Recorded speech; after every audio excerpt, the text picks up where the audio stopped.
Hello there. Thanks so much for joining me today. I'm Colleen Klimczak.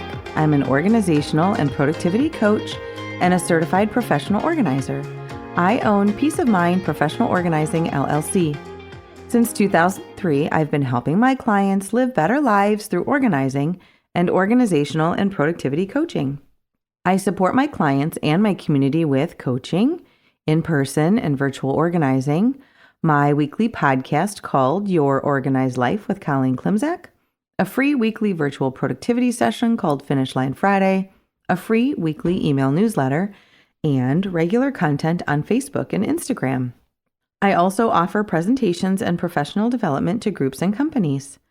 And coming soon, I will be launching a membership circle to support my community with even more coaching and productivity content.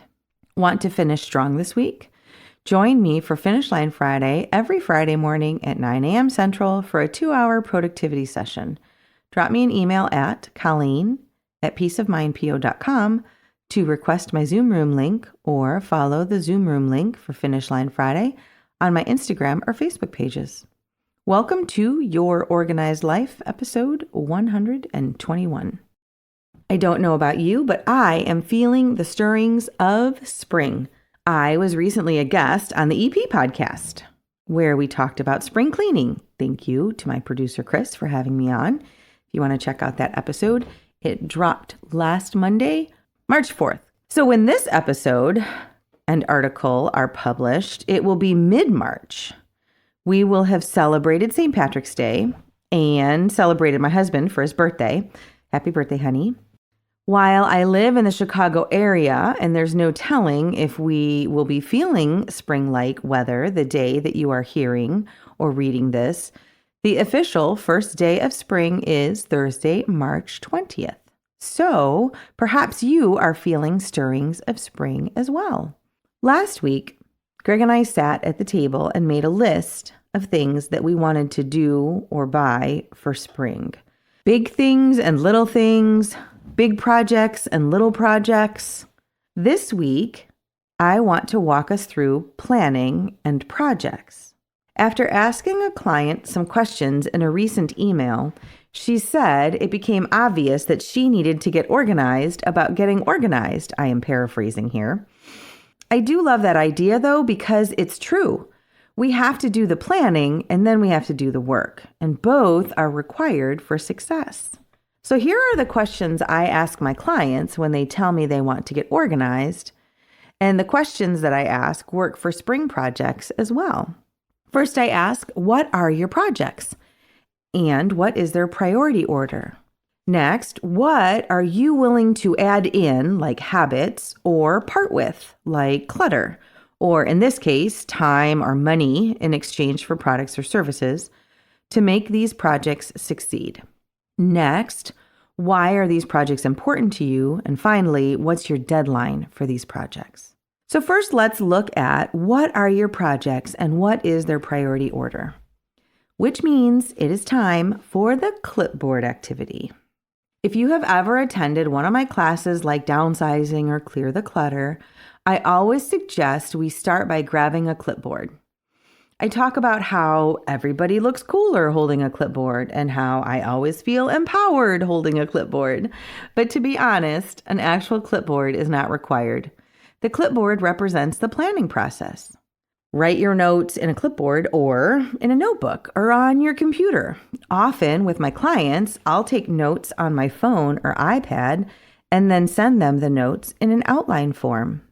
When we grab the clipboard, literally or figuratively, we are organizing to get organized.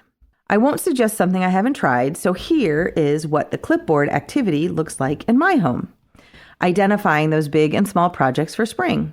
I started working on this article while I was sitting in my living room. So first on my list, I need to wash my windows inside and out. Yikes. Rain and snow have not been kind this winter, and so I will plan an hour or two in the next week and wash my windows. And that is a spring and fall task. A bigger project, though, is replacing the couch and likely the chairs as well. I love my gorgeous green leather oversized couch, but we have had it for about 20 years now, and it is looking a little sad. It's been the best couch, right? But I do think it's time. And a new couch requires research and decision-making about size and styles and colors and budget, and a trip to the furniture store, and then likely some waiting while it either gets created or delivered. Sadly, too, the chairs are as old as the couch, and they are not nearly as comfortable as they once were. So those small and big projects go on the clipboard list under living room, and then we move on. In the dining room is our thermostat, and we want to have the HVAC company out to install a new thermostat, so that is a phone call and an appointment to make. Otherwise, my dining room is always good organizationally speaking because there's really not much to it. I need to, oil the top of my dining room table to treat it, and the windows in there will get washed too. So 2 small regular maintenance projects go on the list after thermostat, and again, then we move on. In our house, geographically, next is one son's bedroom, but there isn't much we need to do in there. On to then the bathroom and linen closet. I need to have the plumber out because my drain is draining very slowly, and so that is a phone call I need to make. Hopefully that doesn't end up as a big project. The small projects on the list are replacing a set of towels that I purged last week because they were worn out and tidying up the linen closet. And actually, I took care of that part last weekend in about 10 minutes. I purged the old bath towels and took care of the bin of cold and flu medication. That bin got messed up and depleted when my son and I both had the cold and flu in February. And so I tidied that up, determined items to restock, and done. And I'm happy again when I open that closet door. On to our bedroom. Our bedroom's pretty good. A small and regular project will be switching my clothes over for spring. Another small project and purchase will be replacing my portable laptop desk, which is no longer portable and is listing like a drunken sailor to one side. Yeah, that is very high on my list of purchases. It's a different kind of purchase than going to the furniture store like the couches. So that goes on a different list, and my company will purchase it. So that needs to happen sooner rather than later as well. Next is my other son's bedroom, and decisions in that room are also not my decisions to make, and I think his room's fine. Next up, onto the family room, which is also my office. It's pretty good back there, actually. We may need to replace that couch too. Again, it has been here for a while and has gotten a lot of wear and tear as my sons have grown up. So more decision making and perhaps some shopping. A small project in my office will be in May when I am officially done with Board of Education work, and I will need to clear out and shred the papers that I have kept over the last 8 years. And then dedicate that reclaimed storage and file cabinet drawer to other things. Not a high priority item for today, but it still goes on the list. And then finally, the kitchen. The kitchen's good. There's no large projects. The kitchen is good. There's no large projects in there. As soon as I think that, though, I realize there are some things I want from the grocery this week, but that is a completely different type of task. And today, I need to put away some serving dishes that we used for a big family dinner yesterday. But again, that's just maintenance.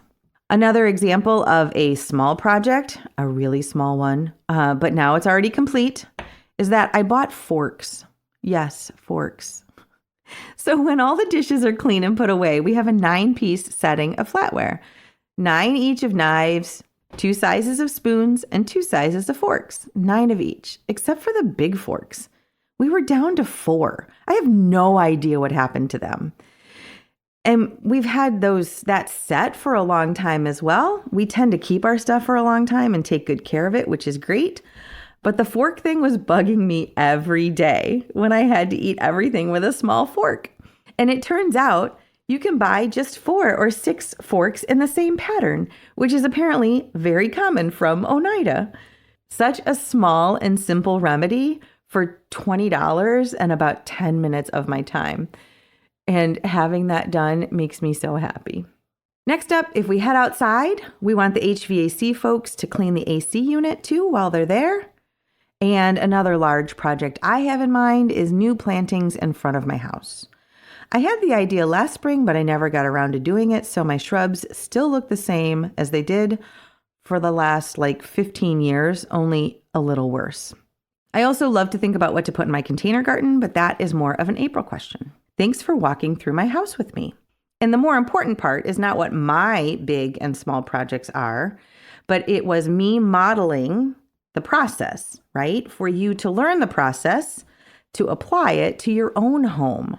So grab the note-taking device and then walk from room to room and make your notes for big and small projects and what priority level you want to assign to them. Then we can ask the second question. What are you willing to add in habits or part with clutter, time, money, right, in exchange for products and services to make these projects succeed? And also then, why are they important? What's the timeline? Again, let me walk you through that. We're pretty solid with our habits, so I don't need to answer that part of the question. We can look at the what am I willing to part with to make those projects succeed question, though. What work am I willing to do to complete these projects, right?